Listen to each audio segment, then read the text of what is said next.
لکھی نبیوں کی یوں میں نے سنا اول سے آخر تک محمد لکھ دیا، بس ہو گیا اول سے آخر تک۔ ایک مرتبہ حضرت انس رضی اللہ تعالیٰ عنہ محمد عربی صلی اللہ علیہ وسلم کے سامنے بیٹھے ہوئے تھے، 14ویں رات کا چاند نکلا ہوا تھا۔ آپ حضرات جانتے ہیں جب 14ویں رات کا چاند نکلتا ہے تو اجالی رات جس کو بولی جاتی ہے، بالکل ہر چیز برابر نظر آتی ہے۔ 14ویں رات کا چاند نکلا ہوا تھا، حضرت انس آپ صلی اللہ علیہ وسلم کے سامنے بیٹھے ہوئے تھے اور قسم کھا کر فرمایا کہ میرے نبی کا چہرہ چاند سے زیادہ منور تھا۔ ایک شاعر کہتا ہے کہ کل 14ویں کی رات تھی، کل 14ویں کی رات تھی، شب بھر رہا چرچا تیرا، کل 14ویں کی رات تھی، شب بھر رہا چرچا تیرا، کچھ نے کہا یہ چاند ہے، کچھ نے کہا چہرہ تیرا۔ یہ مہر و ماہ ستاروں کی دلکشی کیا ہے، یہ مہر و ماہ ستاروں کی دلکشی کیا ہے، نبی کے حسن کے آگے یہ چاندنی کیا ہے۔ اگر ہو آنا تو آنا نبی کے روضے پر،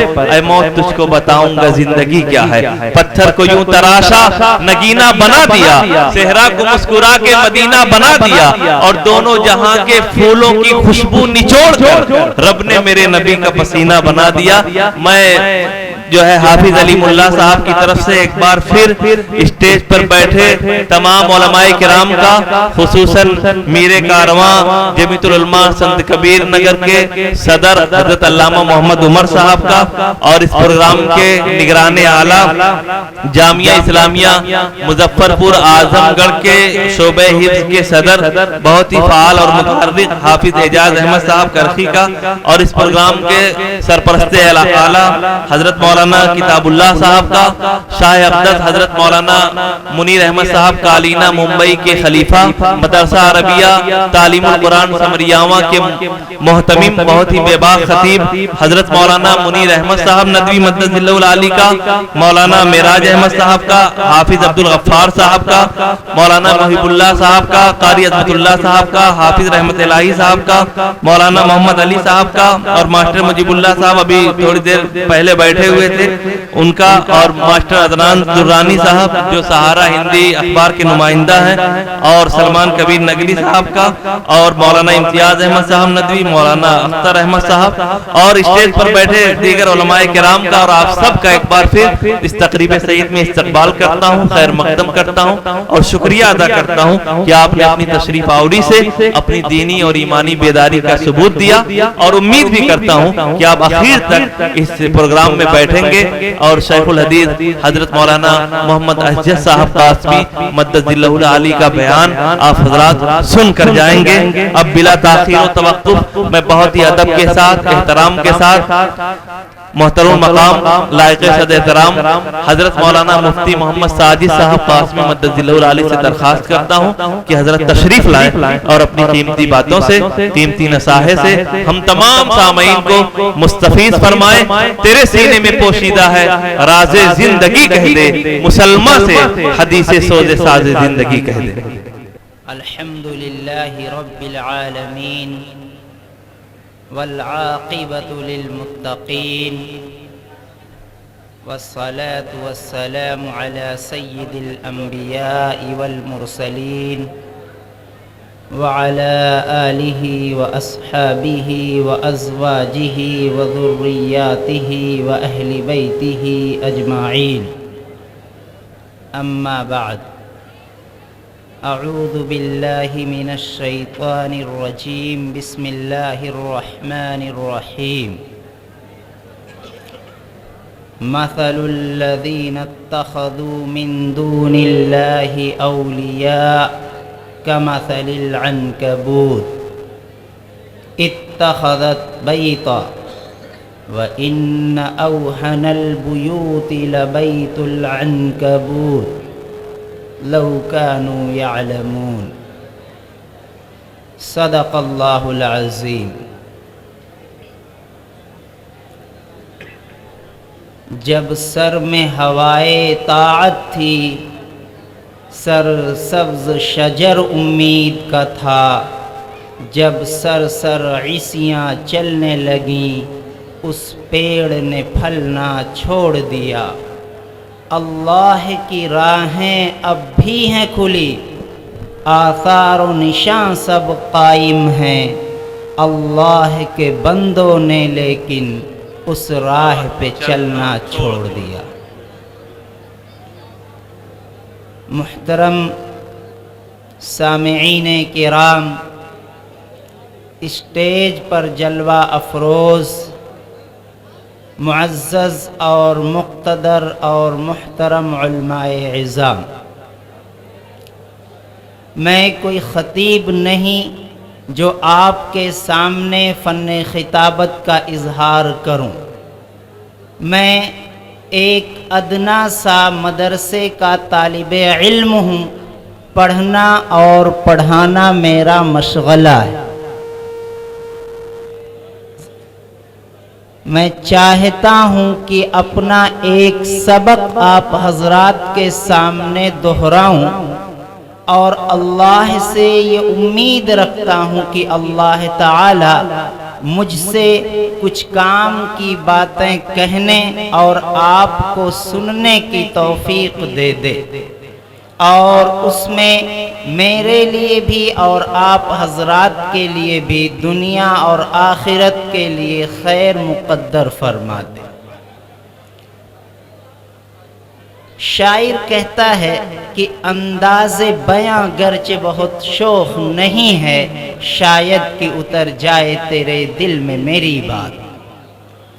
میں نے آپ حضرات کے سامنے قرآن شریف کی ایک سورت، سورہ عنکبوت کی ایک آیت تلاوت کی ہے، جس میں اللہ تبارک و تعالی نے انسان کے سامنے اس کے دنیا کمانے اور دنیا بنانے کی بے ثباتی کو اور ناپائیداری کو بیان کیا ہے، اور بیان کرنے کے بعد ایک ایسا جملہ استعمال کیا ہے کہ جب ہم میں سے کوئی آدمی لا یعنی کاموں میں مشغول ہوتا ہے تو ہم اس کے سامنے یہی کہتے ہیں، برادر محترم، جو آپ یہ کام کر رہے ہیں دنیا اور آخرت میں اس کا کوئی فائدہ نہیں، کاش میری یہ بات آپ کے سمجھ میں آ جاتی۔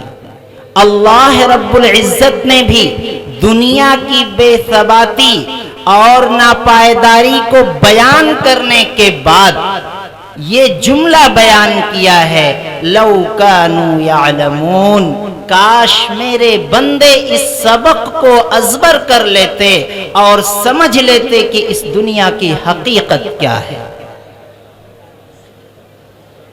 یہ آیت اللہ رب العزت نے انبیاء کرام کو دنیا میں بھیجنے اور ان کے قوموں کے ساتھ گفت و شنید ہونے، پیغام خدا بندوں تک پہنچانے کے بعد، بندوں کے ان رسولوں کی تکذیب کے بعد، پیغمبروں کے بندوں کو آخرت کی دعوت دینے کے بعد اور بندوں کی جانب سے اس پیغام کو ٹھکرانے کے بعد جو انجام اور نتائج اللہ تبارک و تعالی کی طرف سے گرفت کی شکل میں، پکڑ کی شکل میں، عذاب اور عذاب شدید کی شکل میں نازل ہوا، تسلسل سے بیان کرنے کے بعد اللہ تعالی نے بندوں کو سمجھانے کے لیے خاص طور سے امت محمدیہ کو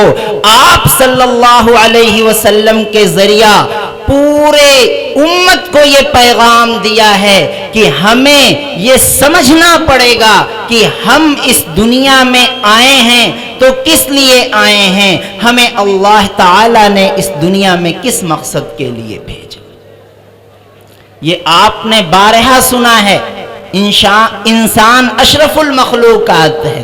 اللہ تعالی کی پیدا کی گئی مخلوقات میں انسان کا رتبہ، انسان کا مرتبہ، انسان کا مقام انتہائی بلند ہے، سب سے زیادہ بلند ہے، یہاں تک کہ فرشتے جن سے پلک جھپکنے کے برابر تک اللہ کی نافرمانی نہیں ہوتی، احادیث کی روشنی میں، قرآن کی آیات کی روشنی میں یہ بات مسلم ہے کہ یہ انسان، آدم کا یہ بیٹا، اب معصیت کا پلندہ ہونے کے باوجود ان فرشتوں سے بھی افضل ہے۔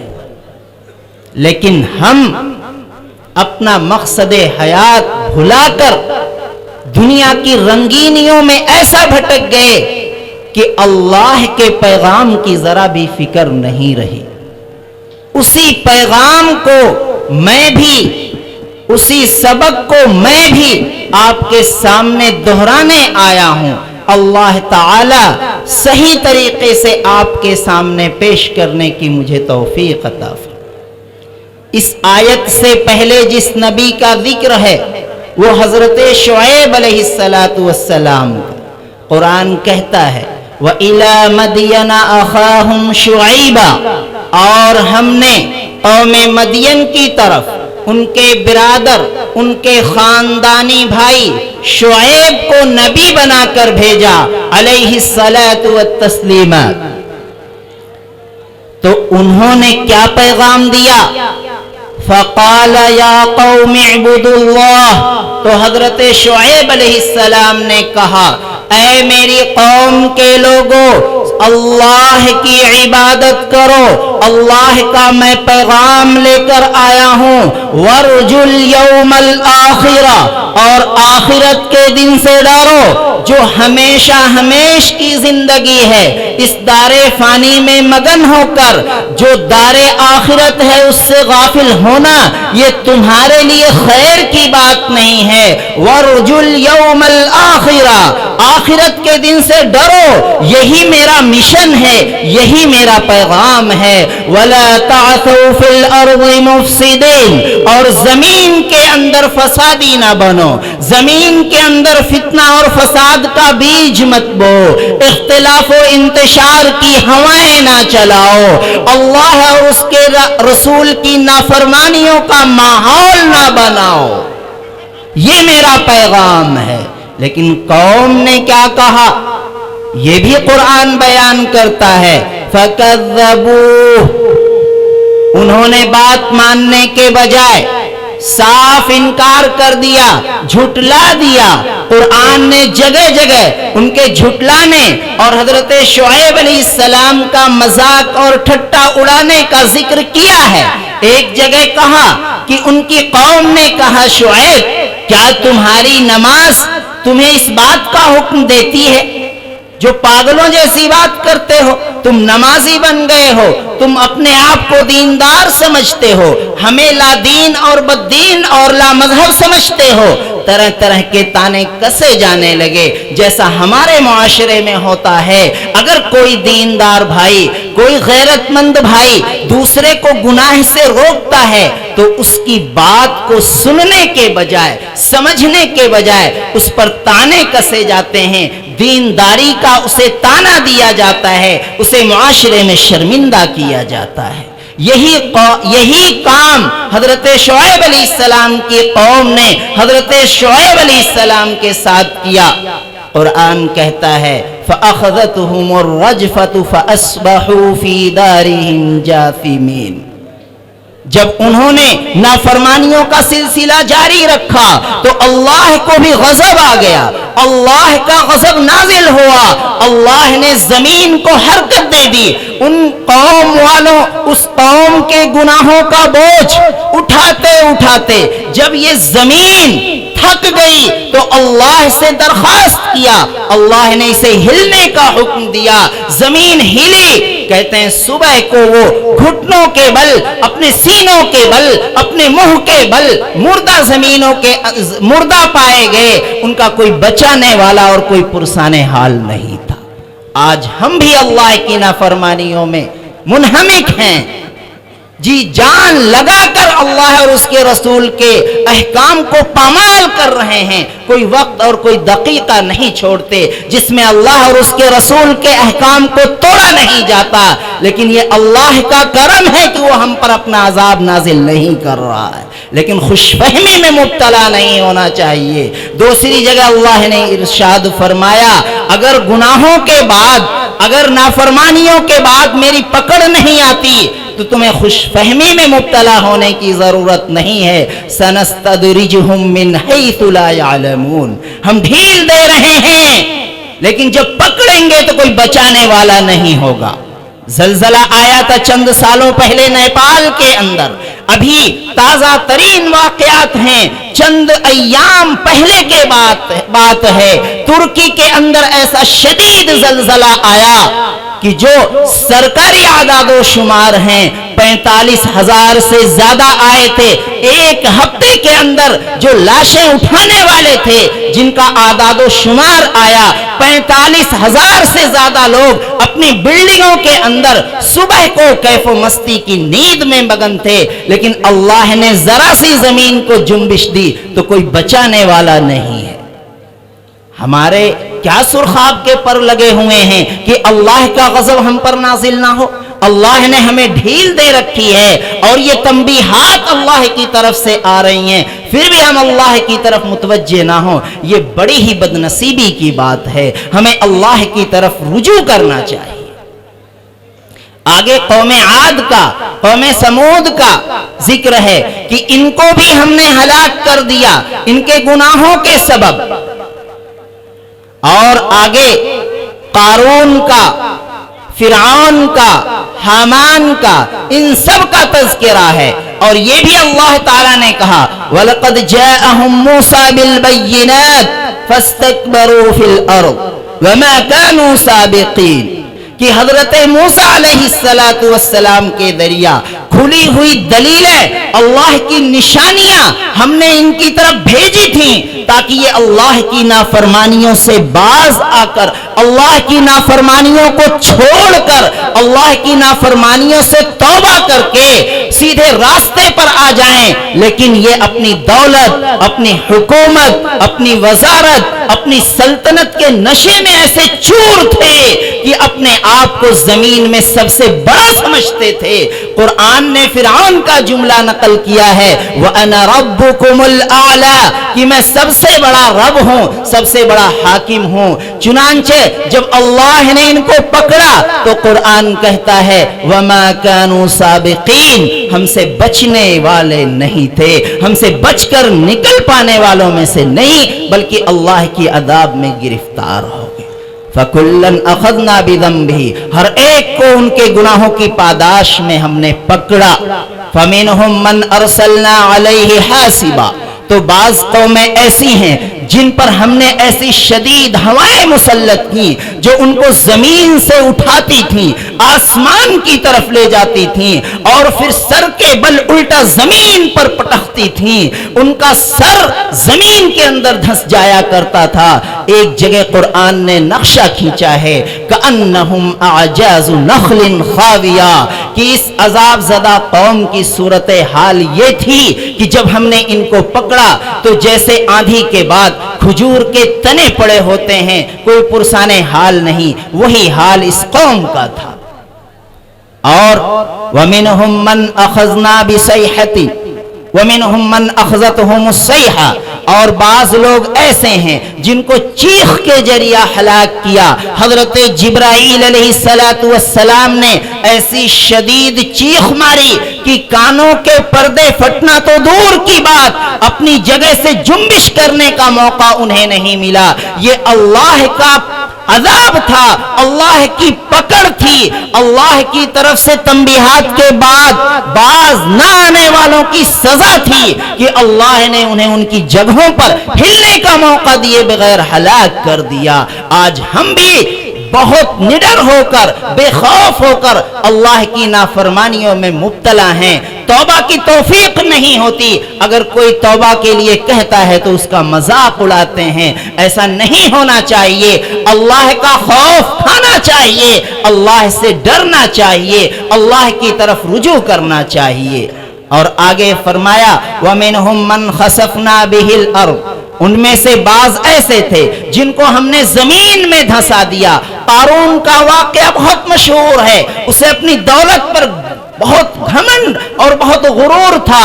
حضرت موسیٰ علیہ السلام کو ذلیل کرنے کے لیے دولت خرچ کیا کرتا تھا، ان کو دعوت سے روکنے کے لیے جتھا بازی اور گروپ بازی کیا کرتا تھا، اپنی دولت کے ذریعہ ان کو روکنا چاہتا تھا، لیکن اللہ تعالیٰ نے اسی دولت کے ساتھ، انہی محلات کے ساتھ ایسی گرفت میں لیا کہ قیامت تک زمین میں دھنستا رہے گا، اسے بھی کوئی بچانے والا نہیں مل سکا۔ اور اللہ نے فرمایا وَمِنْهُمْ مَنْ أَغْرَقْنَا، ان میں سے بعض ایسے لوگ ہوئے جن کو ہم نے دریا میں اور پانی میں غرق کر دیا۔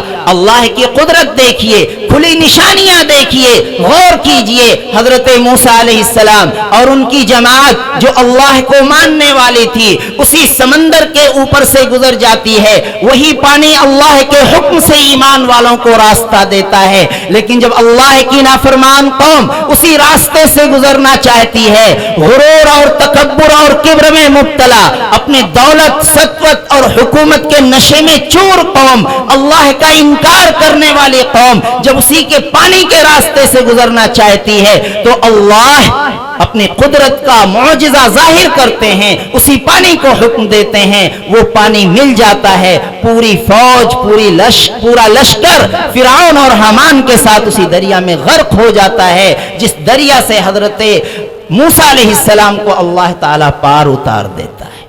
تو ہمیں بھی ایمان والوں کے ساتھ ہونا چاہیے۔ آخر میں اللہ نے فرمایا کہ یہ لوگ جو اللہ کی نافرمانیوں کے ذریعہ ہلاک کیے گئے، ہم نے ان کے اوپر ظلم نہیں کیا، یہ اپنے گناہوں کی وجہ سے خود ظلم میں مبتلا تھے، اپنی ذات پر اپنے اوپر ظلم کرنے والوں میں سے تھے۔ پھر اللہ نے وہ مثال دی کہ ان لوگوں کی مثال جو دنیا کے اندر اللہ کو چھوڑ کر غیر اللہ کو دوست بناتے ہیں، ایسی مکڑی جیسی ہے، اور وہ مکڑی جو اپنا گھر بناتی ہے اور بہت مگن ہو جاتی ہے، اور یاد رکھو دنیا میں سب سے کمزور مکڑی کا گھر ہوتا ہے۔ کاش یہ سبق دنیا والے سمجھ لیتے، ایمان والے سمجھ لیتے۔ بس یہی میرا سبق تھا، یہی پیغام تھا، آپ تک پہنچانا تھا۔